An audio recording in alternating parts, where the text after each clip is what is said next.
Tapi cerita itu sebenarnya bukan tentang Yesus atau Kristus. Lalu kemudian lagi di dalam ini Profesor Alvar Elgar ya, di dalam bukunya ini di halaman 179 ya, saya bacakan. So what they did India, ya kan? So what they did, apa yang mereka lakukan ini, to search the Bible for passage. Dia cari-cari di dalam perjanjian lama, which they could reinterpret, yang kemudian mereka bisa tafsirkan ulang. Nah, masalah itu ayatnya sudah begitu ditafsir ulang, ya kan? Interpret a statement about the Messiah and which could be plausible taken as applied to Jesus. Lalu kemudian mengambil diterapkan kepada Yesus. Orang Yahudi tidak pernah mengakui Yesus itu sebagai Mesias. Mengapa kalau Yesus dianggap sebagai Mesias, yang dipromosikan Kristen sudah jadi Kristen semua orang Yahudi, ya kan? Mesias yang menderita, Yesaya pasal 53. Itu bukan Mesias yang menderita, the suffering servant, hamba yang menderita, hamba itu bukan Mesias. Tidak ada di dalam konsep Yahudi. Saya punya bukunya, hanya saya terlalu berat datang debat di sini. Itu tafsir Taurat yang dibuat oleh orang Ibrani. Tidak ada konsep bahwa Mesias itu menderita. Ya kan, Mesias yang menderita itu tidak ada. Mesias itu harus menang. Tidak ada Mesias yang menderita. Siapa Mesias yang menderita? Ciptaan Paulus. Hai kamu orang Yahudi, Mesiasmu itu tidak menang, Mesias sudah disalib. Makanya orang Yahudi bilang, wah ini Mesias palsu karena disalib. Saya tidak mau terima. Makanya Al-Quran mengatakan, ya ahlal kitab, hai orang-orang Yahudi, orang Kristen, la taghlu fi dinikum, jangan kamu berlebih-lebihan dalam agamamu. Kamu Yahudi mengatakan Yesus itu nabi palsu, jangan. Kamu hai orang Kristen mengatakan Yesus itu Tuhan, jangan. Wala taqulu 'alallahi illa al-haq.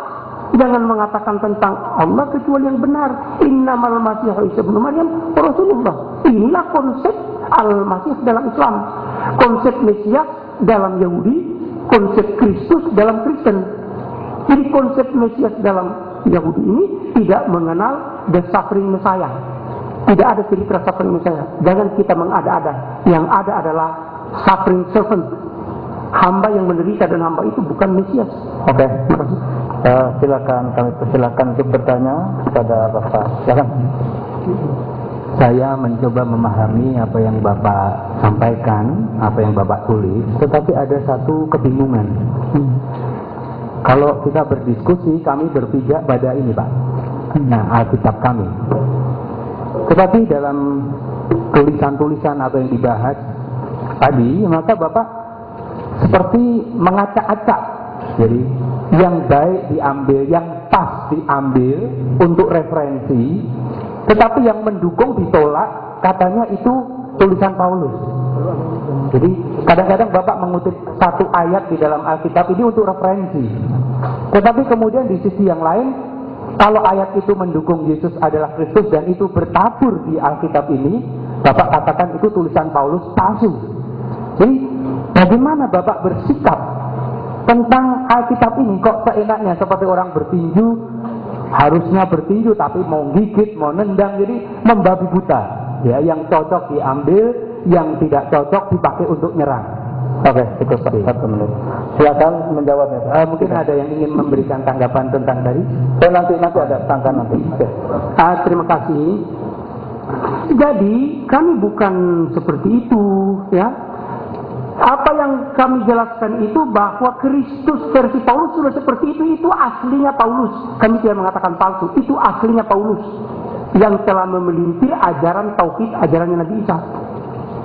Bapak mengatakan bahwa kami meyakini Alkitab. Bapak berputar-putar, Pak, ini debat ilmiah, bukan gereja. Kalau Bapak berkhotbah di gereja, mulai buka Matius, buka Lukas. Tapi sekarang Bapak berdebat dengan saya seorang Muslim. Bapak harus berikan bukti bahwa itu benar. Karena di Al-Quran berhamburan bukti-bukti yang mengatakan bahwa itu salah. Itu, ingat Pak, kita debat ilmiah. Oleh sebab itu, kalau saya kira bapak-bapak ini juga sarjana. Tidak mungkin Bapak sarjana kalau hanya membaca Alkitab. Tidak bisa sarjana, tidak bisa master. Bapak Cahyadi tidak bisa dapat doktor kalau masuk bikin disertasi cuma Alkitab, Matius, Lukas, tidak bisa Pak. Mesti kutip buku seperti apa yang saya lakukan. Marilah kita berdebat ilmiah, jangan berkhotbah di gereja. Kira begitu Pak. Ya, ini ada waktu buat Bapak. Enggak, klarifikasi dulu soal ini. Nanti sekaligus ini langsung disanggah oleh Bapak. Waktu 3 menit, silakan. Enggak, ini saya klarifikasi tadi. Enggak, sekaligus saja Bapak pergunakan waktu 3 menit. Jadi begini, kalau Bapak menganggap seperti itu, apa tidak salah saya beranggapan bahwa Pak Sani ini menganggap Alkitab kami salah semua. Sehingga saya mau bertanya, jadi yang ditanyakan itu belum dijawab. Kalau di dalam surat Quran itu dikatakan juga beriman pada Taurat, Zabur, dan Injil. Taurat yang mana, Zabur yang mana, Injil yang mana? Apa mau bikin sendiri? Bab Injil yang kami percayai, yang ada sebelum Al-Quran itu ini. Dan di dalam surat perintah kepada Nabi, dalam surat Yunus 94 dikatakan, hai Muhammad, kalau ada keraguan padamu dalam kebenaran yang diturunkan, bertanyalah kepada pembaca Alkitab sebelum kamu. Kitab yang mana yang dibaca? Orang mana yang ditanya?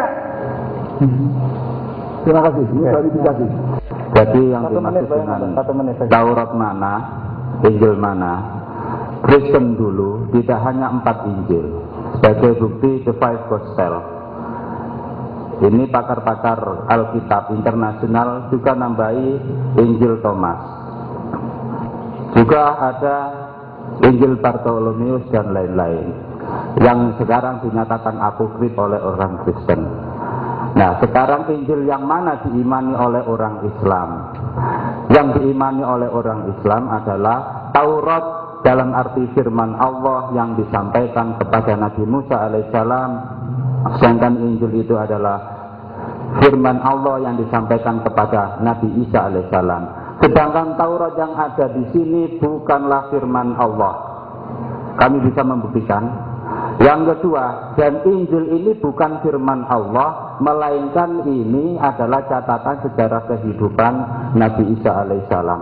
Kalau tadi pada makalahnya Pak Cahyadi disebutkan bahwa Yesus itu adalah firman yang hidup, berarti Injil ini perlu dilengkapi karena Injil kehilangan jejak masa remaja Yesus. Terus siapa yang memiliki otoritas untuk melengkapi? Itu aja, terima kasih. Jadi saya tetap pada tanggapan bahwa kita tidak bisa menyalahkan satu hal sebelum kita menemukan apa yang benar. Kalau memang Injil yang ada di dalam Alkitab itu dianggap salah, maka harus dicarikan apa yang benar. Karena jika tidak, maka kita akan mengalami kebingungan ketika kita menghadapi fakta-fakta yang saling bertentangan.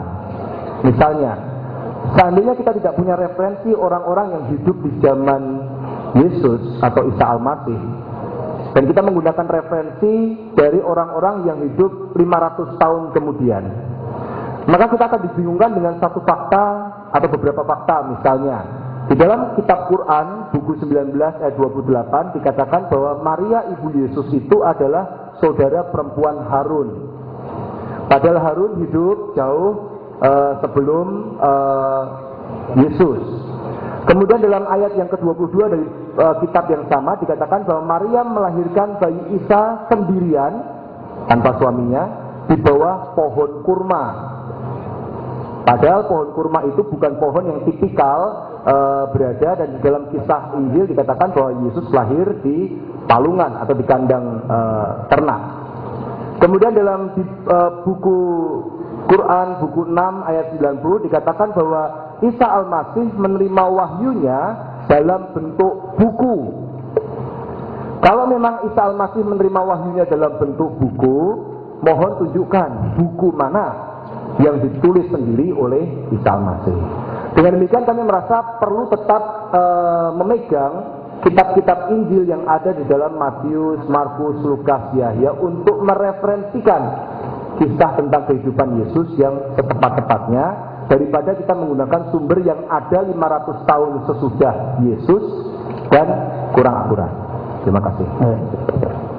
Sikap seperti itulah yang melahirkan pemikiran ganda, berstandar ganda yang dilakukan oleh Bapak Salim, ya.